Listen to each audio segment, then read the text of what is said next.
So happened to be going to Europe, and so I happened to be talking to a Norwegian friend of mine, and she said, well, if you're going there, you should go on the Hurtigruten.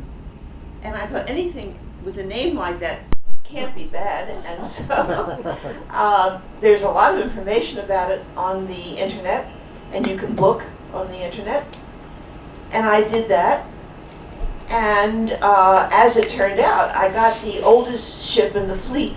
It's 47 years old, I think, and it's sort of a museum. And it was quite nice, much more intimate than the newer ships, which are also very, very nice. And so you'll see that it goes from, I went from Bergen to Kirkenes, the very top, and it's pretty cold in Kirkenes, which is 60 miles north of the Arctic Circle. And the music you heard was Edvard Grieg. Which one? I can't remember.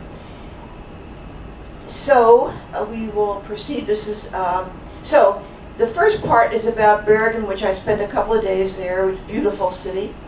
And then the trip on the Hurtigruten. That's what Faye fails. And then, that's okay, Ken. I'm not going to sit For there. sure? Yeah, I got sit. Then I went to Oslo for a couple of days. So I don't know that we'll be able to sit through all this because it's a long series of events. And I'm going to go fairly quickly through some of them, but it gives you a pretty good picture. Faye, what is number one in HDI? Yes, What is let me it? explain all that. Oh, that's you. Mary. Excuse me. I didn't think that sounded like Greek. Okay. So, the Human Development Index, HDI, is an index which is great. Each country is graded on HDI, and it has to do with human development potential, how much people can progress with their own ideas and their own beliefs and their own talents. So for Norway to be number one is quite an honor, and there are many things that Norway is number one in. Gini, the Gini index, is the measurement of the difference between the wealthy and the poor. To be number one means that there's very little diversity, very little gap between the rich and the poor in Norway. Another great thing. Norway is an amazing country. It's very undense. It's a lot of room there. That's why it's number 207 in density. 86% of the people are Norwegian, but there are other people coming to Norway and in Norway, including the Sami people, which are the indigenous people, like our Indians. And if we can sit through all this, you'll see some of the Sami people. The krone is the currency, and you'll see too that it has women on the currency, lots of women. The government is a democracy, unitary parliament with a king. The king is Harald V. I think he's sort of a figurehead. And the prime minister, well, everyone. So in 1905 it was part of Sweden, separated from Sweden. In 1940 to 45 it was occupied by the Nazis. A very bad, difficult time in their history. And in 1942 the Quisling regime started, and Quisling, well, as you'll see, is a Norwegian guy who was a traitor. That map, by the way, is where Norway is, and there's some islands, the Faroe Islands, that also belong to Norway. So this is Quisling, actually, with Himmler and all these Nazis. When the German occupation occurred, so his name became synonymous with a noun, and became a noun for somebody who collaborates with an enemy occupying force, which is what he did. And he was a Norwegian, and Norway was the most heavily fortified country during the war because several 100,000 German soldiers were stationed in Norway, in a ratio of 1 German soldier for every 8 Norwegians. Although intending to remain neutral, that was their objective, like Sweden, Norway was invaded successfully by Germany and occupied for 5 years. Not a good time. So I started in Bergen because that is where the Hurtigruten starts. It's a charming city. So religion, this is a beautiful church, by the way. Whether anybody goes there or not, I don't really think they do, but religion in Norway is mostly evangelical Lutheran, with 76% of the population professing to be Lutherans. The Catholic Church is the next largest at 2.4%. The officially unaffiliated make up 13%. That's what we call the nuns, the rise of the nuns. When you say, what's your religion? Catholic, Protestant, nun. So we have about 5% nuns in our country. Norway has 13%. And then Islam is the next which is followed by 2.4% of the population, and we'll talk about that. It's a very important consideration in Norway. So it's the largest non-Christian religion. Most Norways are not religious at all. This is a marvelous manhole cover because it shows the maritime history in the boats and these charming homes along the fjords. I like manhole covers, they're very interesting. And this is a painting in downtown Bergen. This is a restaurant. I stayed at a sort of strange place in the suburbs, not in the suburbs, but in the outskirts of downtown. But I wandered over to this restaurant. What happened? It went away. It did. Oh well, we'll see. Came back. No. I don't know what's going on. Anyway, it was a very sophisticated restaurant with some beautiful blonde women. I'm sorry. I don't know what happened to those slides. Really too bad. So this is downtown. And I thought these two seagulls were interesting looking at each other. Edvard Grieg. There are many famous Norwegians who we'll talk about much later, but he is definitely one of them. It was very green. It was July or August, something around there, and Bergen was beautifully green and flowering, which I think is not always the case. This is an art museum.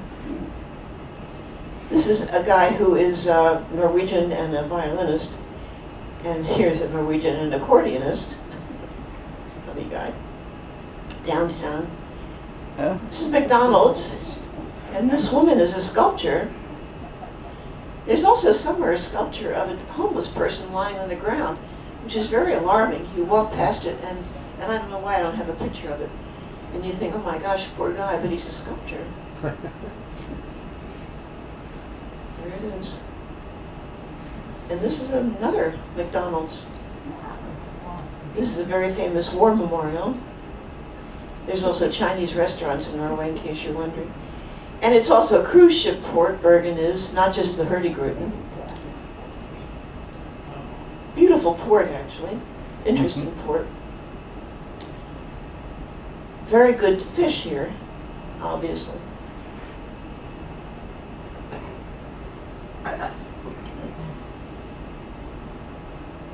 You notice there's a lot of color. I was surprised at this, but there is a lot of color in Scandinavia. I was married to a Dane, and he kept saying, let's paint the living room red, and let's paint the kitchen yellow. And I thought, what is this? But it's true, and it's true in the castles in Denmark, that one room is red and one room is yellow. And it works in a cold climate where things are sort of drab. White snow all year. No, not all year it's snow, but some very modern stores in Bergen. There's Ibsen, another famous Norwegian. Some beautiful buildings and neighborhoods. So education is free and mandatory from age 6 to 16, although there is preschool available. And 32% of the people have a higher education. I think I got that wrong. I think it's more women than men have a higher education. And whether that's free or not, I couldn't find out to what extent that's subsidized.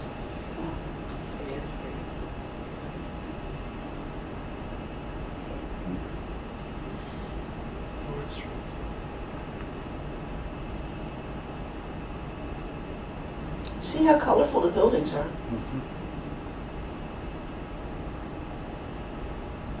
Even though it's July or August, everybody's dressed with jackets. It's a little cool. Yeah. The last day I was in Bergen, it was warm and sunny. You'll see some pictures from that. It was amazing. This is a place I stopped for lunch, and it's a traditional Norwegian restaurant with beautiful paintings of old Norway, like that one. The people look rather tall. Are they taller than? They're tall and slim and blonde. Yes. Not all.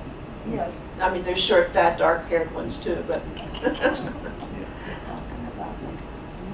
this was very good. I forget what it was. I'm happy. There's the ladies' room. And there's the menu. This is a knitwear place that has reindeer here. You'll see more reindeer later. And this is a Hanseatic museum, which has to do with German merchants.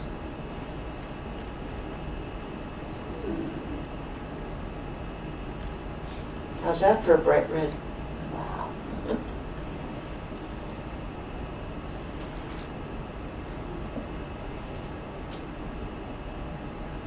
Even that was blooming.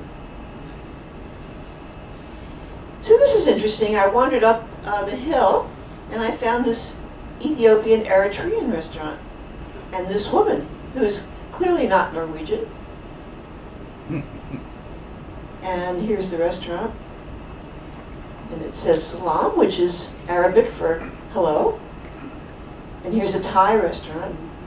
And you'll see the graffiti on the middle there. So there seems to be some unrest there. So let's talk about ethnic minorities. They consider children from ethnic minorities in kindergarten are children whose first language is not Norwegian, Sami, which is the indigenous population, Swedish, Danish, or English, which means their native language is quite different. 25% of the Norwegian population are immigrants, which is contributing to population growth in Norway. The Pew Foundation calculates the number of Muslims in Norway for 2010 at about 144,000, projects the number to reach almost 360,000 by 2030. It's very interesting. As I said, 32% of the population have a higher education, but teachers earn less actually than workers with a significantly, with a comparable level of education. But still, the educational system is very good and a lot of money is put into it. This is the inside of the Ethiopian restaurant. We went to the Traverse City Film Festival that Michael Moore runs, and one of the films that was showing there was a movie called Welcome to Norway, which will probably come here. It's a very funny movie, even though it's about the Norwegians welcoming or not welcoming the immigrants that are pouring into Norway and building housing for them. It's funny because it's handled in a very funny way, but it's a very serious situation there. This is a scene from it, and that's the cover of the, that's the flyer for it. And if you get to see it, it shows you very clearly what the immigration is doing to Norway, but they do accept immigrants. This young man was finally exported, even though he had built himself a very good life in Norway. So they were asking people to leave Norway who may be the wrong people and accepting a lot of new people. So the economy is very good in Norway. When the depression hit in 2008, Norway's GDP fell less than any of the other comparable countries in the OECD, which is the Organization for Economic Cooperation and Development, which is an organization with members all around the world. And it went back to its normal growth rate after the recession, which most countries did not. And Norway is still one of the greatest investors in education.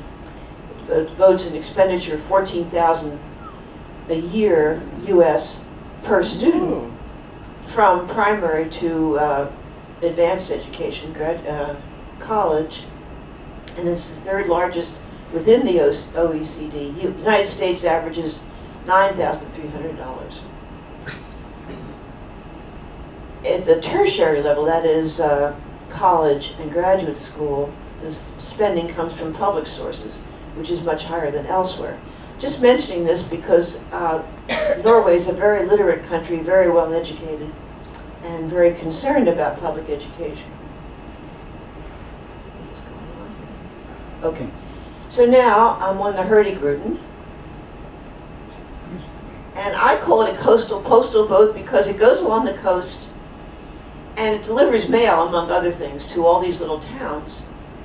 It's a 2,600 kilometer, 134-hour journey from Bergen to Kirkenes, not back. And some describe as the world's most beautiful sea voyage. And here are some of the memorable scenes. People who came in early, and even the last YouTube that we saw showed other scenes that you see on the boat.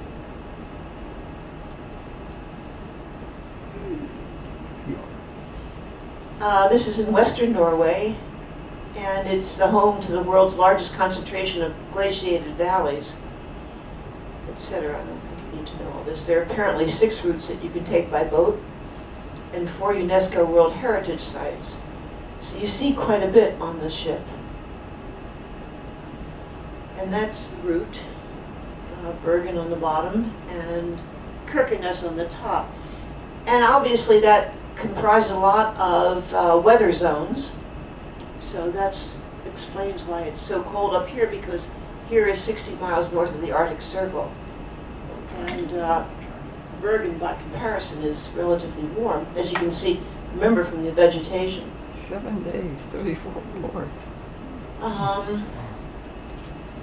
So ports that were visited at night on the northbound voyage, the one I took, are daytime calls in the southbound direction, which means you can see all 34 ports during a round-trip cruise without losing any sleep.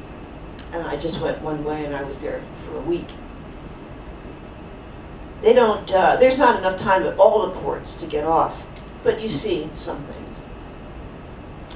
This is a Lofoten, which is named after a bunch of Norwegian islands, and it's built in 1964. And it's a vintage ship, so they can't make any changes in it. So it was sort of old-fashioned, but it was smaller than the other Hurtigrutens, and it's very, I found it very pleasant, and people seem to like it very much. I chose it by accident, but I would recommend it. It's quite pleasant. So there's 9 of these Hurtigruten ships. So in case you're wondering, so this is Norway, this is Sweden, this is Denmark down here, and Finland over here, is that right? Yeah. And Scandinavia is considered to be Denmark, Norway, and Sweden, although sometimes it also encompasses Finland and Iceland. There's a common Germanic heritage which is reflected in the language of those 3 countries, which is not reflected in the Finnish language, so it's a little different there.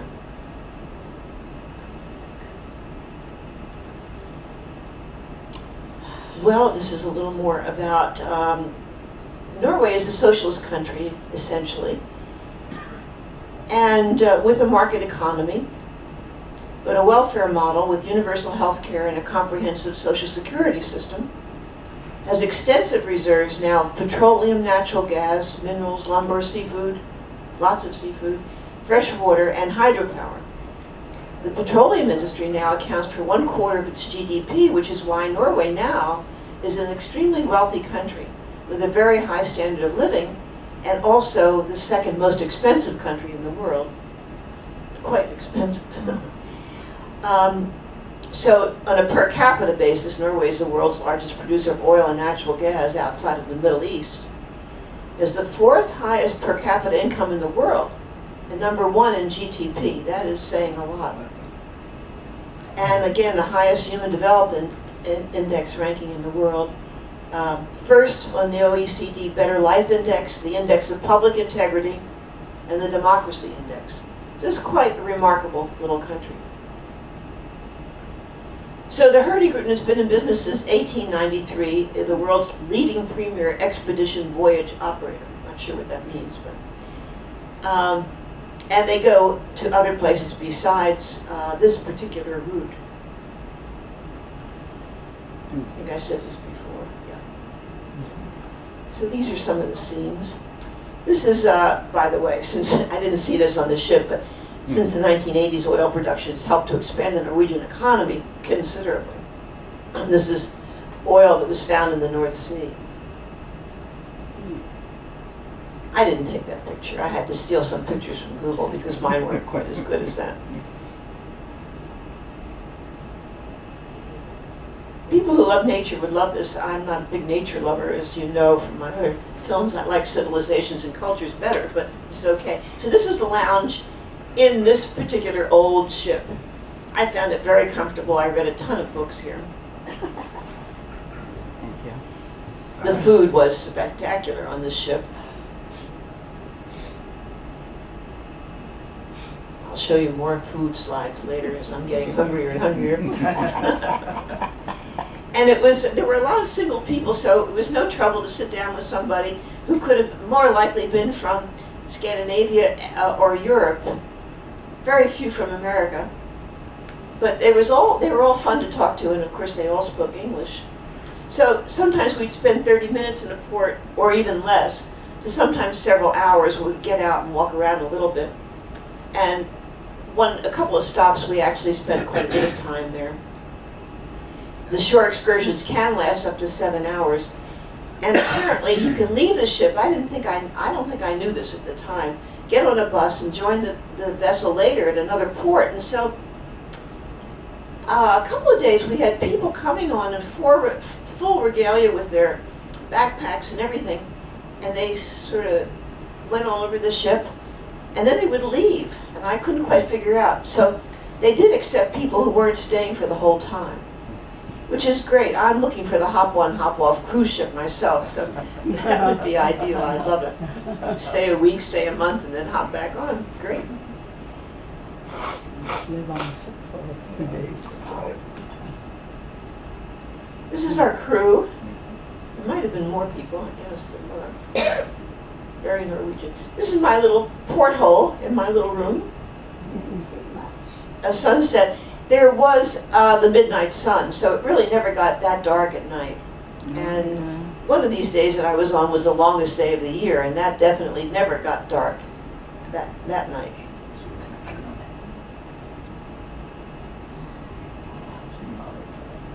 So if you don't have the time or money for a round trip, you can buy a 7-day northbound or 6-day southbound voyage. That's what I did, and then I went to the airport. I and several other people got off at Kirkenes and took the flight to Oslo. I was trying to I would like to have gotten to the Russian city of Murmansk, which is, as you'll see later, not far from the Kirkenes border there, but I couldn't figure it out, so I didn't.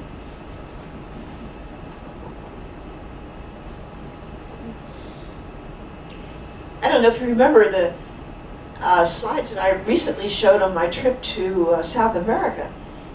And a lot of coming up the Beagle Channel and seeing the mountains and the snow-capped mountains was very much like this part of the world in the north, which is not surprising, except there are no polar bears down there. There weren't any polar bears on the ship either, except this poor guy. He looks happy. He looks happy. He probably gets a lot of fish. Lots of little waterfalls and big waterfalls. And other ships in the canal there. So the Hurtigruten also goes to Spitsbergen, Greenland, and Antarctic.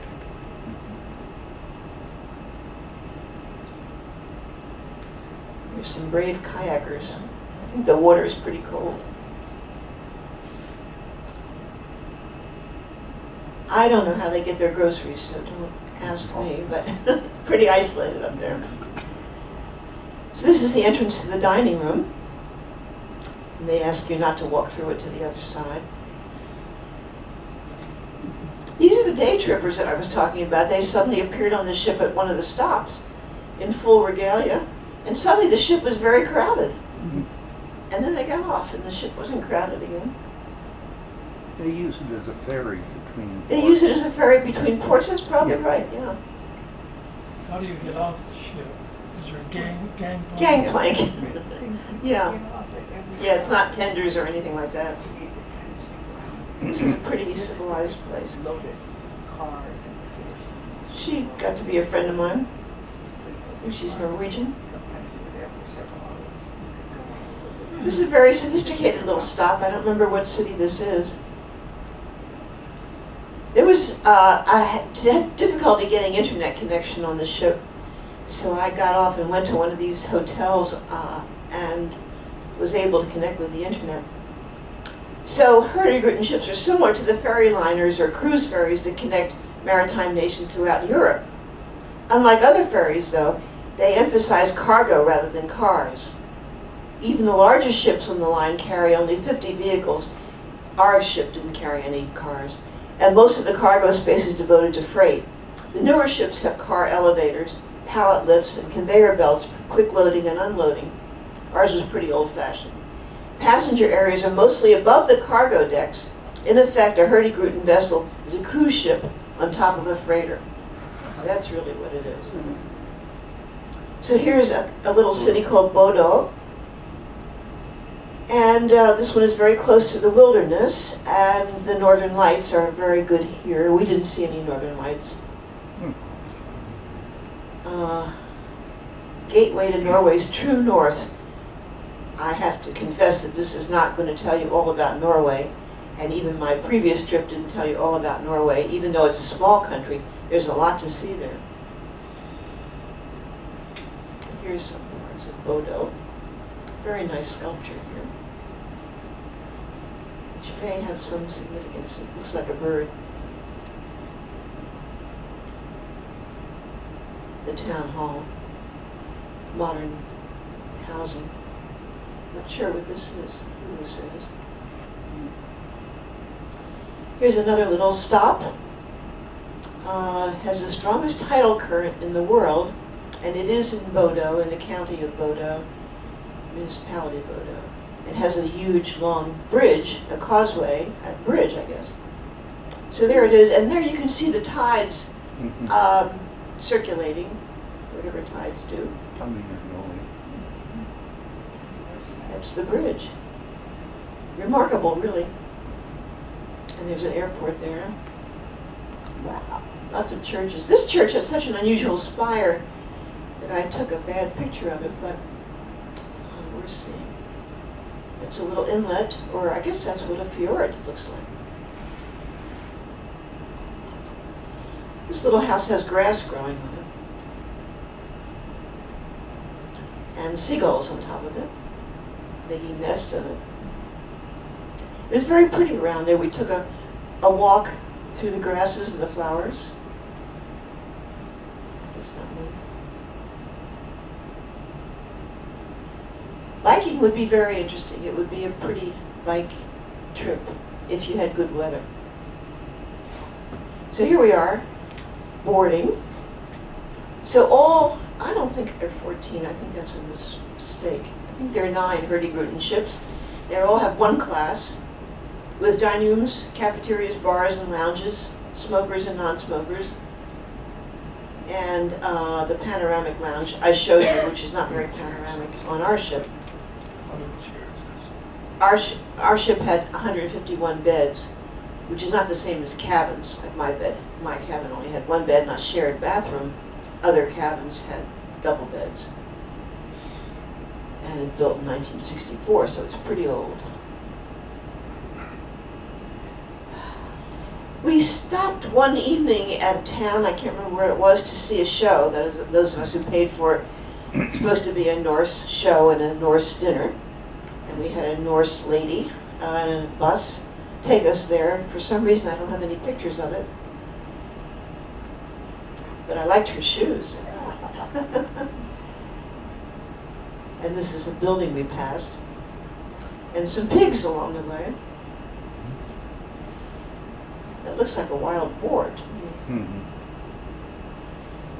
Then we stopped in Tromsø. Is a major cultural hub above the Arctic Circle. Famed as a viewing point for colorful northern lights, but we didn't see any. city's historical center is distinguished by its century-old wooden houses, and then the Arctic Cathedral is there. And I'll show you pictures of that. By the way, there's a big ceremony when you pass the Arctic Circle. And I don't know why I don't have pictures of it. I'm sure I do somewhere. The ceremony is they put ice cubes down your back. Ooh, no. And That's funny. if you're really shocked by it all, they give you something like aquavit to make it a little better. But it's really a horrible thing, and it stays in your clothes. You have to go back to your room and change all your underwear and everything. Horrible. And in the YouTube that I first showed, there's a picture of that ceremony. I don't know why I didn't do it. I probably was in shock, that's why. But that, and King Neptune does it. And then coming back south, the ceremony is you get a spoonful of cod liver oil, which is also some form of torture. I'm not sure why they do this, but. So that's the Arctic Cathedral. Here it is inside.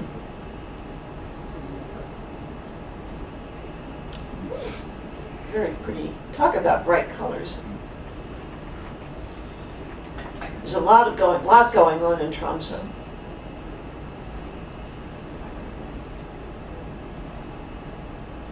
Even a Hockney show, can you believe that?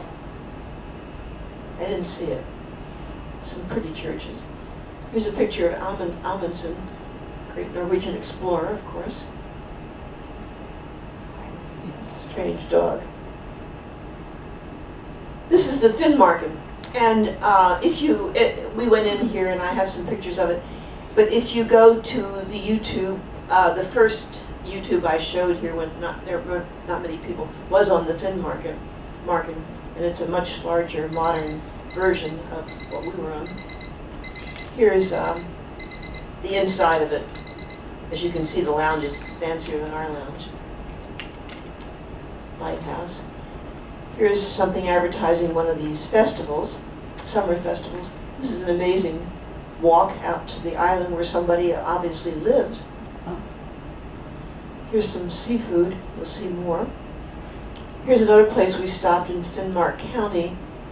I think the ships are named after different Norwegian counties.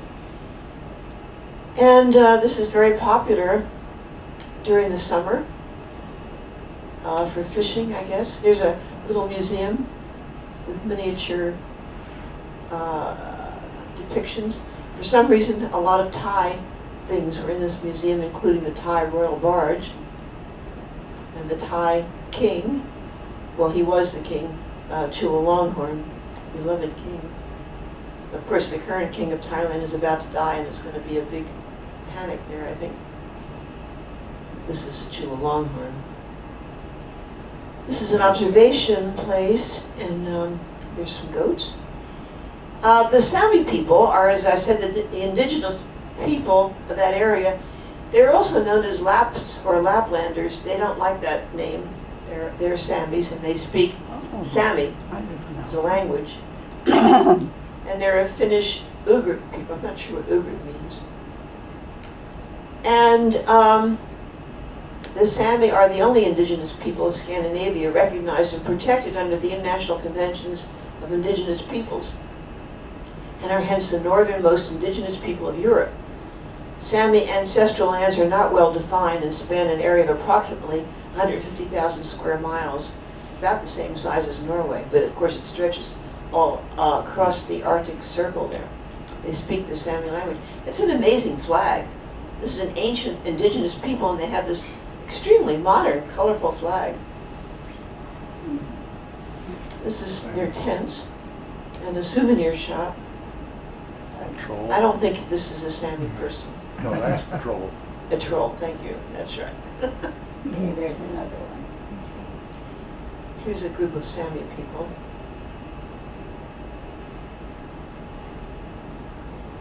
So they raise reindeer, most of them, not all of them. Some amazing handwork here.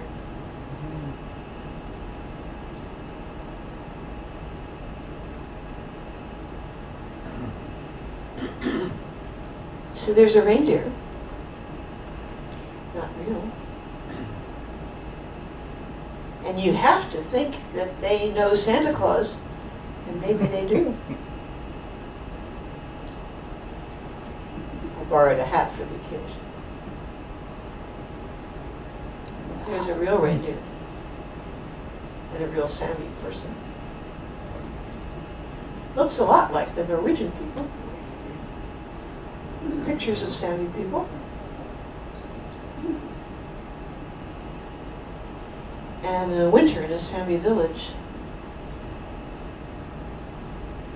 Reindeer swimming. Okay, so here's another city, another cruise ship. This is another port of call for cruise ships. I can't pronounce all these Norwegian names.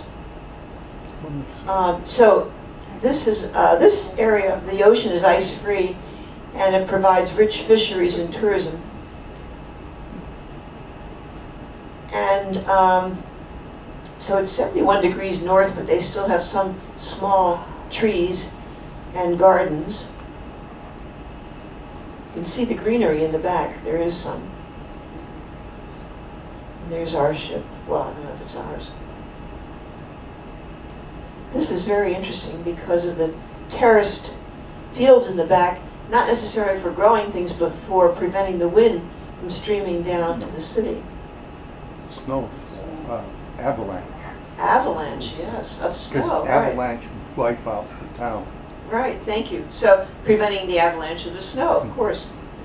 And here's some bright Scandinavian colors.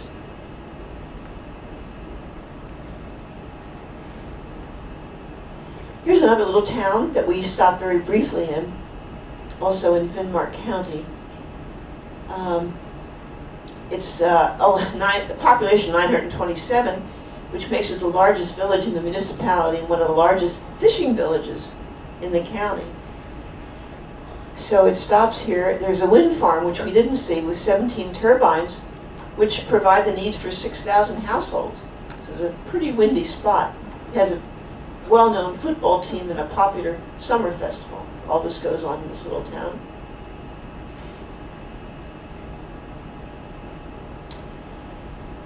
Like so many other places in Finnmark, Ford's buildings were set ablaze by German soldiers in the fall of 1944. The Germans set fire to a lot of Norway when they left. And the entire population of 700 people were evacuated and scattered throughout the country, so nobody died. After the liberation, most came back, they rebuilt, and they started fishing businesses, and they have 2 very modern fisheries there. So here is what the fisheries brought to our ship, I guess, is what happened. But we had tons of seafood, and it was fabulous. And worst. Huh? Seafood and worst. And worst? Yes, we got some worst. Bobby salami, that's what. That's right. It's amazing. This food was amazing.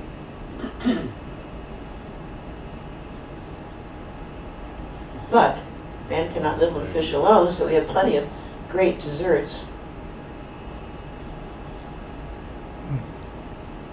And good company to eat with. I don't know what that is, but you'd enjoy it.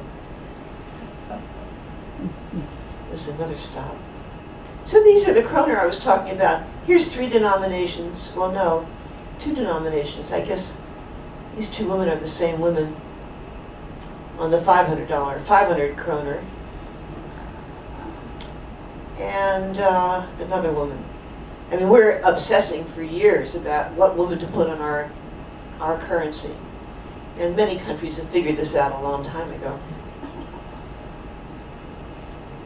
So here's Kirkenes, which was my last stop, 60 miles, I think, above the Arctic Circle. This is another ship. Russian.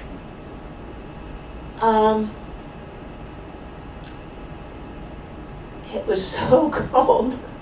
So there weren't very many Americans aboard the ship, but fortunately, I don't know, by chance, as it happened, there were 2 couples from Wisconsin that got off at Kirkenes with me, and so we did everything together, also in Oslo to some extent. So we explored the city a little bit. These are different views. This is the famous, of course, Kirkenes Church. These are other things at the port. We wandered around and eventually found this Anders Grotto. So as I said, Germans had occupied the country, and before that there was a lot of bombing of Kirkenes. So this was a vast underground bunker built during World War II, which provided shelter to the town's residents during the bombing. Pretty eerie down there.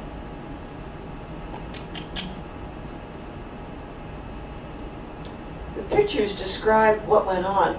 Apparently there was a time when people would spend up to a week down there without many provisions. And of course there were pictures of the German occupation. The Norwegians were used as almost slaves, I think. These are not very good pictures, but you get an impression of how, low ceilings and not much down here. I think he was our guide. Somebody had inscribed their name on the stone. There's Hitler. German troops.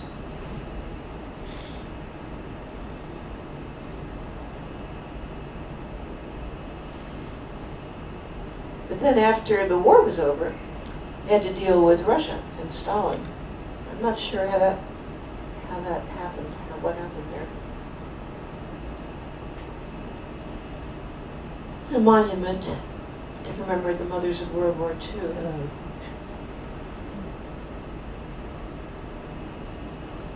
Of course, the city is totally rebuilt now. It's been a long time. I hope these houses are insulated. Yeah, They are. They are. Yeah. Thank you. the architecture is very conventional. Yeah. And do they have high rises that aren't? Yeah, you saw some of them in Bergen and in Oslo. And in some of these ports that we stopped at, there were amazing hotels, convention centers, some very modern that you did see. Yeah, but the housing, yes, is pretty conventional. So this is a indication of how far Kirkenes is from most of Europe. And these are distances along the E6 highway, which could be very interesting, although I gather it's not in very great condition, I guess because there's so much snow. And you can go through Finland. So it's like 4,912 kilometers to Vienna and about 4,000 kilometers to Berlin. Oslo is 2,496 kilometers, and of course much closer by plane. No. There's a Chinese restaurant in Kirkenes. I thought you'd be glad to know that. They're so ubiquitous. It's amazing about Chinese restaurants. So it's close to the Russian border. We took a bus to the Russian border. And here it is. It's just a small border crossing. But they're pretty strict about who comes over. Like, you can take a bike from Russia to this border, but you can't take the bike in to Norway, I'm told.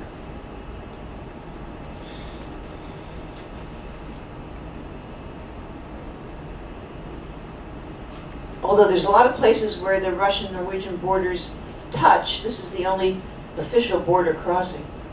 He's not being held up or anything. And he's going into the woods. I'm not sure what's going to happen to him. And there's a souvenir shop. Troll again. And those Russian things. What are they called? Somebody was inspecting this thing that came over from the other side. Very pretty there. These birch trees are very common in the northern part of Russia, of course, and in Norway. They're beautiful. So Murmansk is 90 miles away, and there is a way to get there. I had finally given up on going there. This could be a World War II cemetery. Here's a modern building that we found in Kirkenes. There was a very nice hotel near where the ship stopped, and we took refuge in there because it was warm.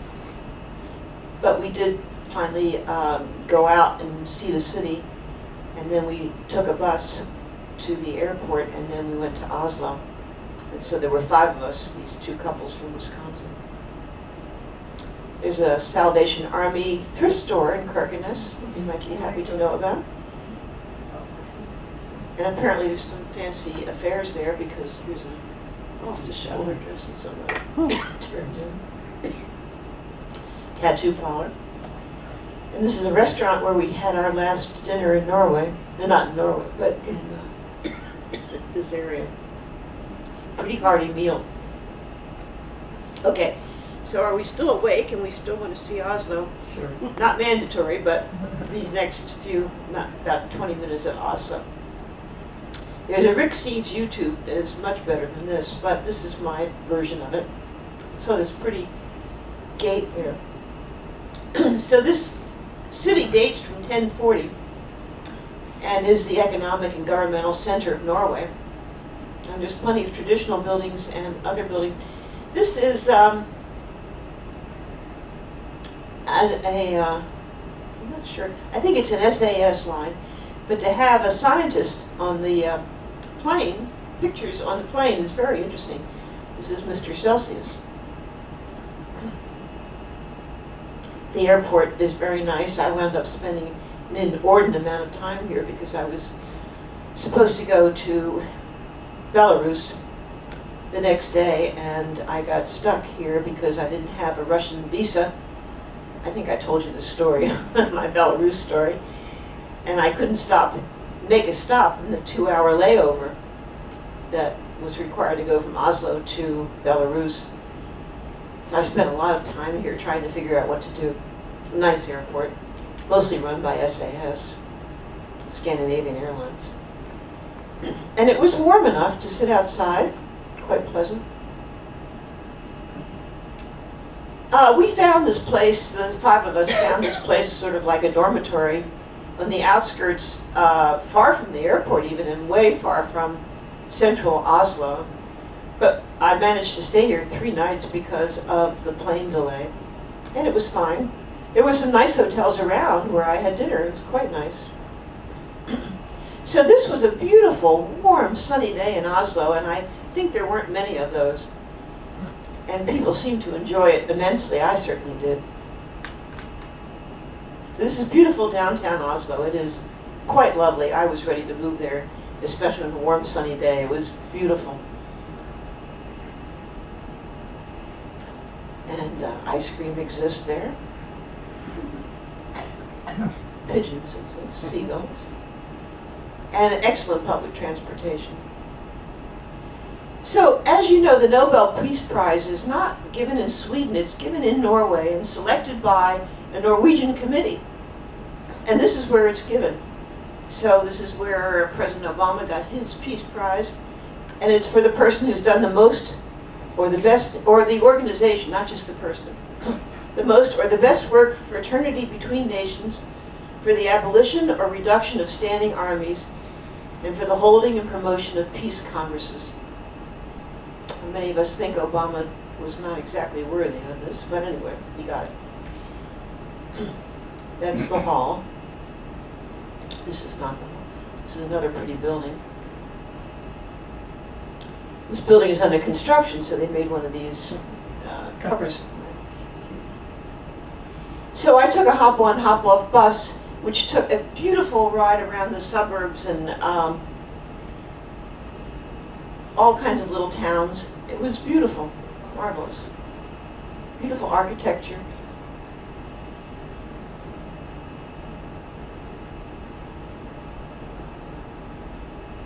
Things were blooming. Get to the ship museum. The Kontiki Museum? No, I didn't get there. But there's a lot of museums around here. For them beautiful Viking ship. Yes. Oh, you're talking about the Vasa, aren't you? No, Yeah, I the saw that Viking- before when I was there. Viking ship. Viking ships, yeah. Here's a pretty church, maybe. Folk museum.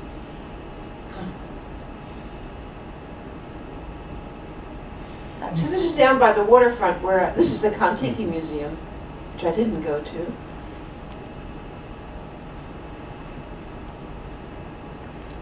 Even cows.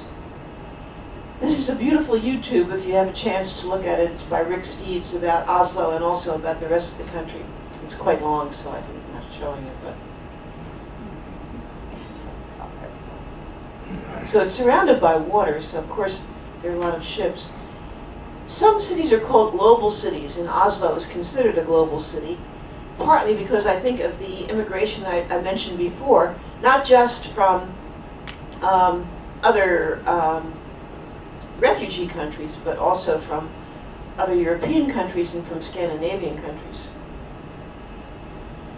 So the metropolitan area population of Oslo is about 1.71 million, which is increasing at record rates, making it the fastest growing city in Europe, which could be a problem.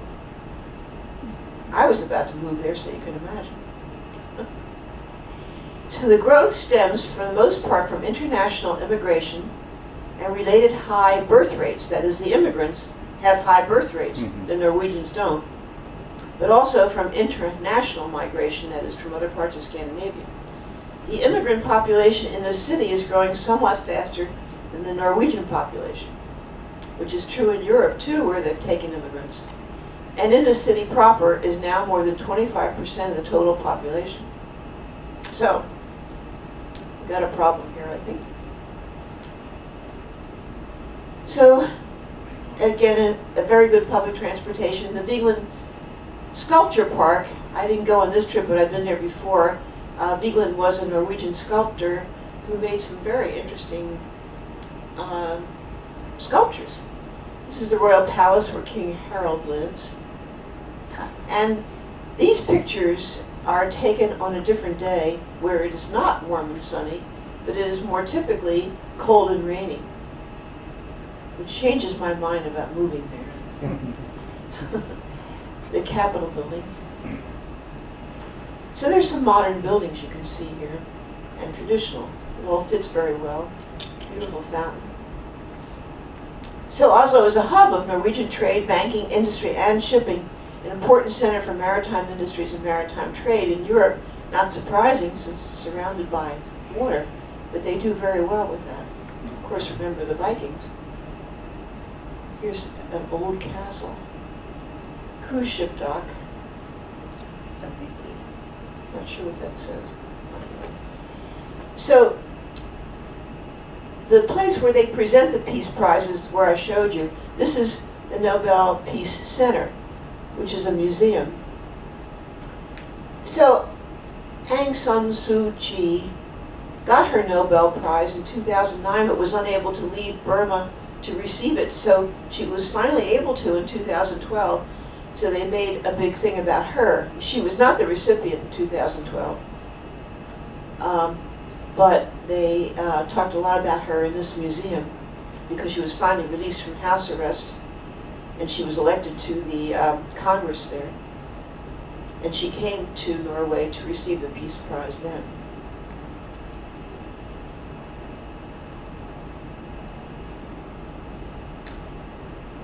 Conscience keeps more people awake than coffee.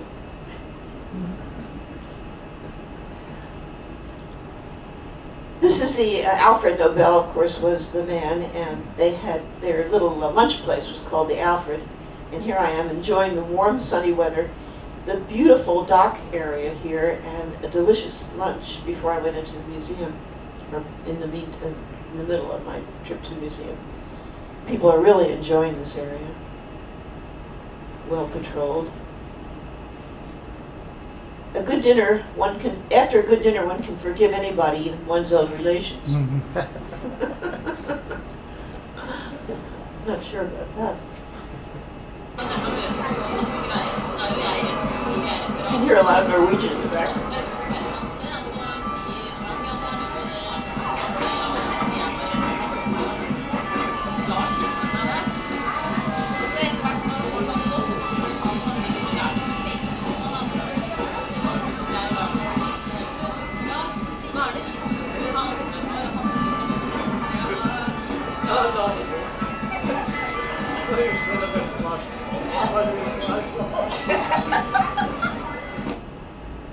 cheerful bunch.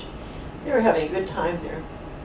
As I said, my second husband was from Denmark, and he said Denmark is the most fun-loving of the Scandinavian countries, which I think is true, but I think Norway comes a close second. Sweden and Finland are last.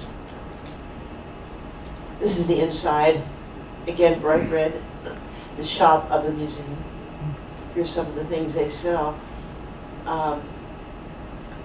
There were 3 women who got the Nobel Prize actually in 2012. Amazing woman.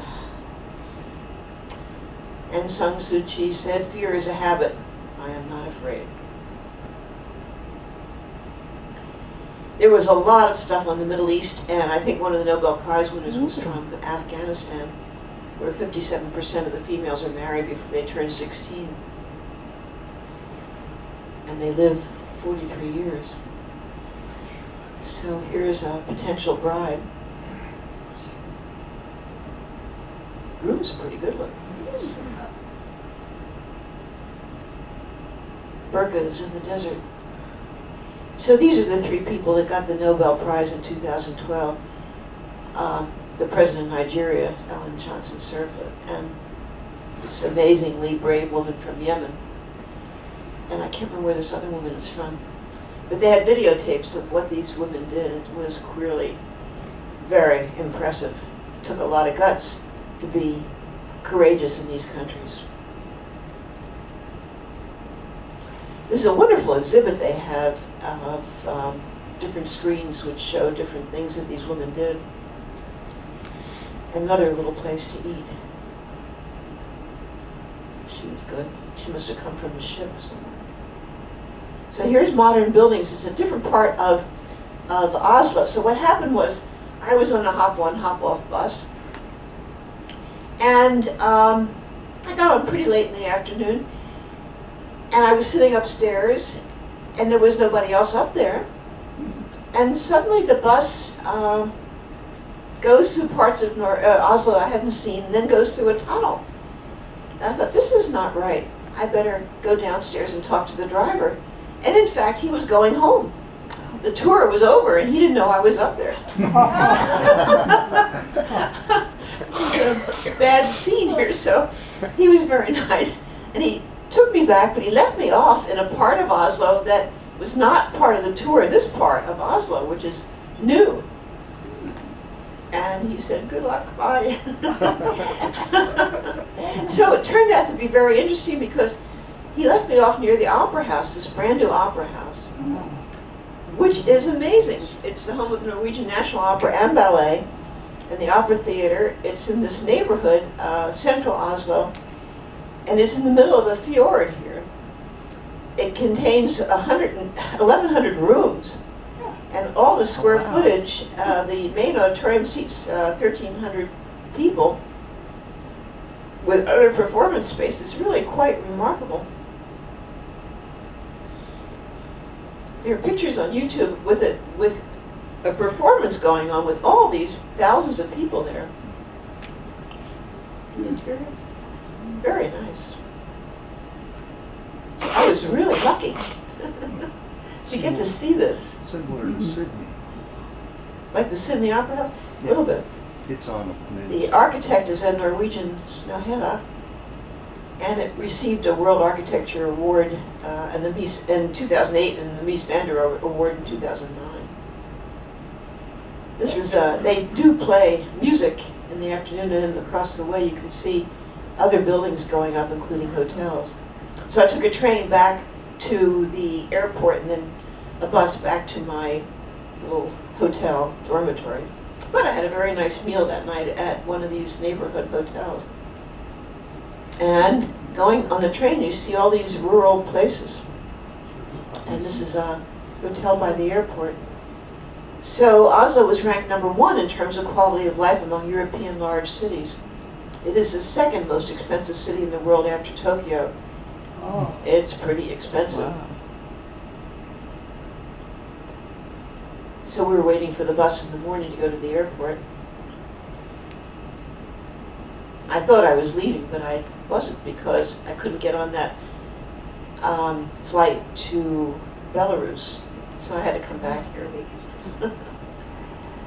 So here's some famous Norwegians. Edvard Munch, who painted this famous picture called Scream. Yeah. Amazing picture. Last time I was in the Munch Museum. Whoops. I want to show you the others. So Vigeland was the sculptor I showed you.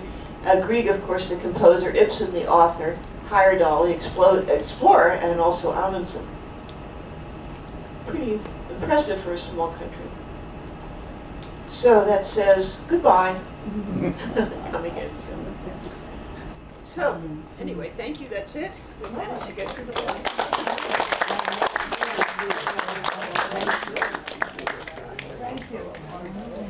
Anybody want questions or discussion or?